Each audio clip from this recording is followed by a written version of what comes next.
M'ha complagut la invitació de parlar d'Antoni Gaudí precisament en aquesta sala industrial que projectar i construir fa el vol de 130 anys. Cridat pel que fou director de la cooperativa mataronense, Salvador Pagès, que era provinent de Reus com Gaudí. Tot just acabada la carrera, la primera obra que fa és aquesta. El meu pare va conèixer Gaudí l'any 1915 al preparar amb els seus companys estudiants d'arquitectura una exposició de l'obra de la Sagrada Família a la plaça de Santa Anna a Barcelona, i a partir d'això les visites al temple i per tant a Gaudí dels estudiants d'arquitectura s'anaren produint i això són paraules escrites del meu pare, per poder escoltar les paraules plenes d'entusiasme fervent i amb servei de treball a l'exercici de les obres que ell, Gaudí, efectuava en el temple de la Sagrada Família amb la fe més viva i per l'amor de Déu. El meu pare deixa escrites les paraules que ara reproduiré perquè tinc el manuscrit. Són unes paraules que diu, escoltades, escriu el meu pare, del mateix arquitecte i mestre Antoni Gaudí, en el moment en què cregué que convenia de posar-les al meu abast, a l'abast del meu pare, pensant que serien de gran interès per ell. I és que Gaudí sabia, això escriu el meu pare, que la meva mare, els meus avis i besavis eren de Mataró i podien haver conegut algunes circumstàncies del viure d'aquella ciutat en els anys en què ell hi feia els treballs de la cooperativa obrera mataronense. Una de les coses especials que tingué que preparar a la cooperativa obrera mataronense Gaudí es tractava de celebrar la visita d'un personatge republicà, el senyor Moraita, amic del dirigent, senyor Pagès, i aquest senyor venia de Madrid i era diputat a Corts. Aquesta festa es feia en aquesta sala, a la sala de la coberta d'arcs parabòlics, una estructura nova del tot en aquell moment. I per trencar la impressió de la fàbrica, Gaudí l'adornà amb branques de salsa o d'esmais, les quals amb el seu fullatge enramà per sostres i parets. Amb pedres de muntanya i altres elements, feu el terra, cobrint-lo amb unes lones, tot el que convingué per simular un rierol pel qual feu saltar l'aigua de més amunt i aquesta aigua provenia de la séquia que servia per la fàbrica de blanqueig. I tot estava endegat, això són unes paraules molt boniques d'en Gaudí, com un racó natural d'un plàcid paisatge. Hi ha uns temes importants que volia en Gaudí aclarir amb el meu pare.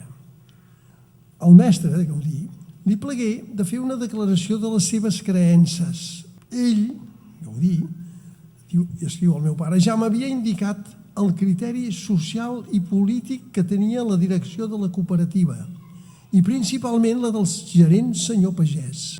Aquests senyors eren idealistes, però la vida els havia portat cap a l'ateisme i en coneixien la corresponent literatura. Tenien damunt de les taules, inclús la de la sala de visites, propaganda atea maçònica pròpia d'aquelles anyades. Mai li havien fet declaracions d'aquestes idees i en quant a les obres de sentit antireligiós, anarquistes i maçòniques, mai havia tingut interès en posar-hi els ulls, en Gaudí, tot i tenir-les sempre a l'abast. Aquesta declaració del mestre sempre em deixava amb la creença ferma i més intensa del seu procedir socialment correcte, perquè no es contradeia amb la profunditat del seu sentit religiós. Lluís Bonet Garí continua. Transcriuré més la conversa que tinguérem amb la senyora Pepeta Moreu, viu de Cavallol, i jo mateix, l'any de la mort d'en Gaudí. Les germanes Moreu es relacionaven amb la cooperativa perquè foren nomenades mestres dels fills dels obrers de la fàbrica. Això a Mataró era mal vist, de que es freqüentessin amb aquella gent. Quan li van encarregar a en Gaudí que fes una bandera per la cooperativa, doncs va encarregar-se a que ho brodessin la bandera les germanes Moreu. I això va ser el motiu que entressin en relació amb en Gaudí. Acabades les obres de la fàbrica, continuà l'amistat d'en Gaudí amb el senyor Pagès i la nostra família Moreu. I per aquest motiu ens reuníem els diumenges a Mataró. En Gaudí vestia elegant però sense afectació. La barba rossa, el cabell ros li donaven un aspecte de gentleman. Tocàvem el piano i cantàvem, i ell assistia amb complaença a totes les expansions de la família. Un dia, continua la senyora Moreu, el senyor Pagès en parlar de l'arquitecte, insinuant l'interès que Gaudí sentia vers per mi, per ella, i jo, ella, li respongui que no podia sentir cap interès envers ell, ja que feia un temps que tenia relacions amb en Caballol. Pocs dies després, ella li ensenyà l'anell de prometatge i conegué, diu, per la cara que va fer com li havia desplegut aquesta decisió. Després d'aquell dia, no tornà a posar els peus a aquella casa i s'acabaren els viatges a Mataró.